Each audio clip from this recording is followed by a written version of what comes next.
Welcome back, my brothers. This is Dom's Roundtable, your #1 stop for the best Space Marine 2 content. I'm here to grind out all of that boring research and figure out the nitty-gritty for you, so you can enjoy Warhammer 40k Space Marine 2 even more and focus more of your time to ridding the galaxy of heretics and upholding the Emperor's will. And today, we'll be covering a whole host of new tips that you still might not yet know about Space Marine 2. So, once you've watched and subscribed, let me know if you learned anything new today, and also feel free to share your favourite lesser-known tips with us in the comments. Before we jump into the first tip, let me take a moment to thank the sponsor for today's video, New World Aeternum. The open beta is now live across all platforms from the 13th to the 16th of September for you to download and play now using my link below, and the game officially launches on October 15th. And if you haven't checked out the universe of New World before, you can think of Aeternum as a bigger and better version in every way, with a skill-based dynamic combat system including swords, guns, and sorcery, plus loads of new content and features. And even if MMOs aren't usually for you, please note that New World Aeternum is completely accessible to any number of players. That means that even if you wish to play completely solo and treat it more as just a really solid open world RPG, then you can do just that. I truly feel like this game is going to have something for everyone, from an incredibly rich classless customization system, which allows you to spec out your character however you wish, to so many different ways to play the game, such as PvP, group content, raids, and a massive open world to explore. So if that all sounds good to you, don't forget you can play right now using my link below to access the open beta, which is live across all platforms from the 13th to the 16th of September. We'll kick off these tips by talking about Armoury Data. There's usually a total of 2 Armoury Data up for grabs in missions, one from finding the servo skull and one from defeating a boss. Occasionally a boss won't spawn, and I imagine as they add even harder difficulties, you might even encounter 2 bosses, so the total may increase. But for now, there's usually 2 up for grabs, and they will come in 3 different rarities. You will get uncommon rarity data from the first 2 mission difficulties, epic data from the substantial difficulty, and the rarest relic tier data from the current highest mission, ruthless difficulty. However, if you've got to the point where most of your classes are quite a high level and you've already got some really juicy weapons, you may begrudge having to go back and repeat the lower level difficulties just to grab some epic or uncommon data. However, fear not, because you can use any level of Armoury Data to unlock new weapons and unlock the next tier of weapons, as long as the data is of or higher than the level required. So that means if you are at the point where you're really good at this game, you've got a plethora of weapons and classes you're very comfortable with, and you only want to run Ruthless difficulty, you can still use the Relic tier Armoury Data and unlock them lower level weapons. You aren't forced to go back and grind the really easy missions. On the surface, this seems like such a small and insignificant thing, but I really wish more developers would include stuff like this in their games. The fact that you can unlock the higher tier materials and you can backdate these to stop you from having to go and grind low level missions that you simply don't need to do anymore, this is a fantastic addition to this game, and one that is often overlooked by people. Next up, as we have just briefly mentioned about the use of high level weapons, if you didn't know, when you unlock a high level weapon, then any class that uses that weapon can use it straight away. You don't need to go and do that level grind all over again. You don't need to spend all the requisition to unlock them. If you have a relic tier weapon, any other class that can use that weapon can use it immediately. And due to this, yes, it is possible and quite easy to complete Ruthless difficulty missions at level 1. Because the amount of damage your weapon does is so much more important than perks. But I'll cover that fully in the next tip. I'm getting ahead of myself. Basically, the tip here is you want to max out a couple of weapons that are shared among a few classes that you really like, because it becomes very easy to level up a bunch of different things at the same time then. And due to this fact, I will be coming out in the next few days with a best classes and weapons to level up based on how universal they are and based on your playstyle. Following on directly from the previous tip, as mentioned, your equipment is far more important than your level.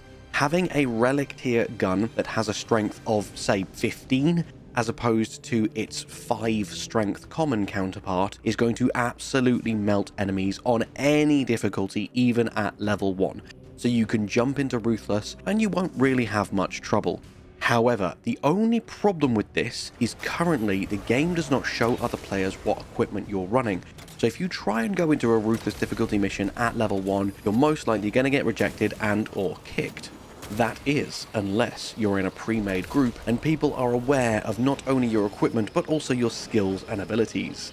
And that is where my Discord server comes in. There are thousands of us grouping up every day, and you can even join me and cameo in one of my future videos, because this way you can jump into a group and clarify.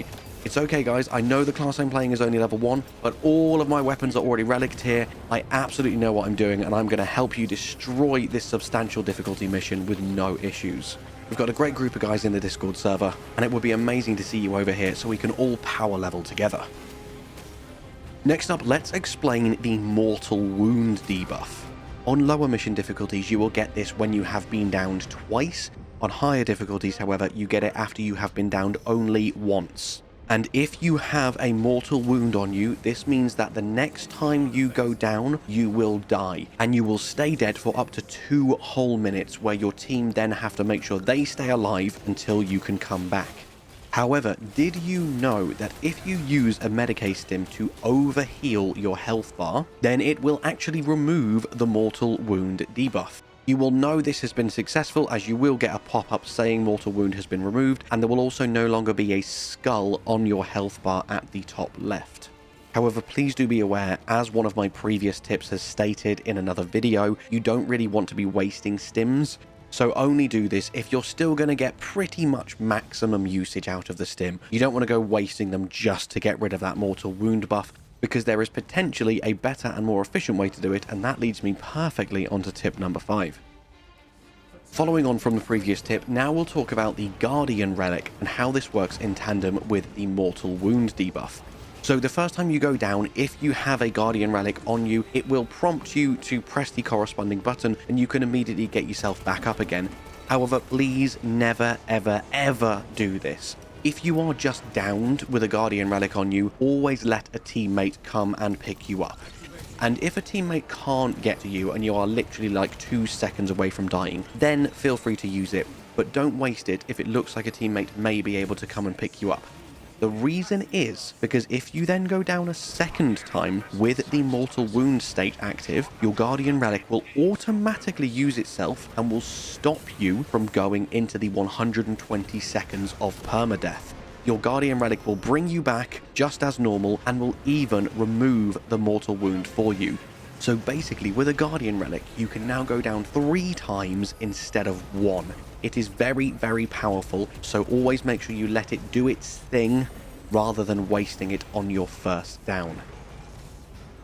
This next tip, I know a few people are going to mock me for taking so long to find out, but I needed to include it in case a few other people here made the same mistake as me. When you are unlocking all of the 25 perks from a class, don't, like me, assume that you just automatically get all of them. As you start to unlock more and more, you need to pick 1 perk from each column, and this is indicated by the perk that is highlighted in that column. When you know, it's really damn obvious, but when you don't know, you just assume that the lights being highlighted are showing you progressing further and further down the tree. I truly believed that when you had unlocked all the perks, you just had them all active. And I know from my Discord that a few other people thought the same thing. So I know I'm not alone, so I thought I would put this in here in case a few people are still confused. You do need to physically select the 1 perk you would like from each column. That is the one that will be active for your next mission. Please don't judge me. I promise I'm really good at the game. I did Ruthless on level 1. I did. I have people who can verify that for me. Okay, on to the next tip, my friends. This next tip is all about unlocking armor sets and how this actually works, because sometimes it can be confusing what you're unlocking when.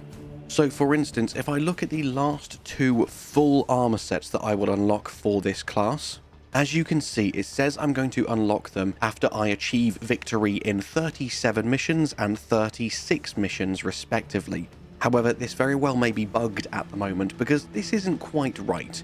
So let me show you an easier and more accurate way to look at your armor unlocks. If you open up the customer armor set tab, you can now look at your armor set piece by piece. So if I take the helm, for example, this helm I will actually unlock the next time I complete an Operation Mode mission or an Eternal War match. Whereas my final helm, apart from the purchasable ones, will be earned in 8 more missions or matches, and it's as simple as that. So if there is a specific armor piece you really want to unlock, such as a pauldron or a gauntlet, you can come in here and you can see exactly how many matches are remaining until you unlock that armor piece. So ignore the full armor set that you see when you enter into the main customization page. This, I don't know if it's bugged or what's going on there, but if you go in to edit your custom armor set, you can then get a more accurate view by looking at each piece individually. This next tip is about the power of a specific bulwark ability. Now, I don't know if this is bugged currently, because if you read the wording, I believe this ability shouldn't be unlocked until level 23. However, a couple of different bulwark perks appear to give you this effect. So let's start off by talking you through what I'm actually talking about. There is a particular bulwark ability that means when you use your chapter banner, all nearby allies will gain the maximum amount of contested health. That's the white health. So if you time this with an execute, the bulwark can basically infinitely keep everyone in your party on full health, which helps tremendously for some of the harder difficulty modes. And if you read the wording of your level 23 perk, teammates regain contested health when the banner is active. However, even without having this unlocked, the bulwark's ability does still appear to give teammates full contested health with certain other perks active. The only one I know for sure is level 8 Rejuvenating Effect, which means your banner revives teammates, but as I say, this also appears to give you the effect of Invigorating Icon as well. So long story short, this may be a bug that other perks do this as well, but even if this does get fixed, the perk at level 23, Invigorating Icon, is the absolute most broken perk in the game. And if you're on comms with your teammates and you time it with an execute, you can keep everyone permanently on maximum health. It is so insanely powerful. Do not sleep on the bulwark. They are so broken because of this one ability alone. Next up, I wanted to talk you through a few of the potentially more confusing weapon stats, such as this yellow and red bar with the skulls, and also the defense type. We'll start with the defense type. There are 3 defense types in the game, being fencing, block, and balanced. And as of right now, I would say block is the absolute worst weapon type in the entire game, and the only reason to use a block weapon is just to level it up and unlock a new mastery point. Because as you can see, if you use a blocking weapon, there is no perfect parry window. Perfect parrying no longer exists, and it makes this game 10 times harder. Ideally, I would say always use fencing weapons because it makes perfect parries practically unmissable and makes you feel like a god. However, sometimes the stats on balanced weapons are slightly better than the stats on fencing weapons, so if you are really good at perfect parrying, switch to balanced instead. However, classes that don't have a melee weapon, such as the heavy, automatically have the increased perfect parry window to compensate. So the heavy is actually one of the best classes for parrying, because you don't need to worry about which melee weapon to equip, it just does it automatically. Alongside defense, you've also got strength, speed, and cleaving potential. They're all pretty self-explanatory. Strength is how much damage you do, speed is how quickly your weapon swings, and cleaving potential is how many enemies it can cleave through. You tend to find that fencing weapons can cleave through the least enemies because they're more for dueling big enemies rather than cleaving through crowds. So if you are using a fencing weapon, try and have a different AoE option available to you because you won't be able to deal with swarms quite as effectively. And finally is this bar at the bottom. This is the specialization for your weapon, whether it favors single target or multi-target. Most of them are quite close to the middle, especially the Powersword. This is smack bang in the middle because of how the Powersword operates. If you hold down the heavy attack button, you will switch between single target mode and multi-target mode. So from that standpoint, the Powersword is the most versatile melee weapon in the game, though really it's a jack of all trades and master of none. Whereas the Thunderhammer, for instance, has the most multi-target proficiency and is far better at dealing with hordes than it is at dealing with single targets. Now you know what all of the different weapon stats mean, hopefully you can use this to make a very informed decision for your next loadout. And finally, to round off this video, I wanted to talk to you about Toxic Miasma. This is that bar that will sometimes pop up in the middle of your screen when you're fighting the Tyranids, and this shows how close you are to being fully exposed to the Toxic Miasma. It will build up quite rapidly the more you are shot by toxic weapons, or the longer you stand in the center of the barbed brambles. Obviously, you can shoot the node in the center of the brambles to get rid of them immediately, as I covered in my previous tips video.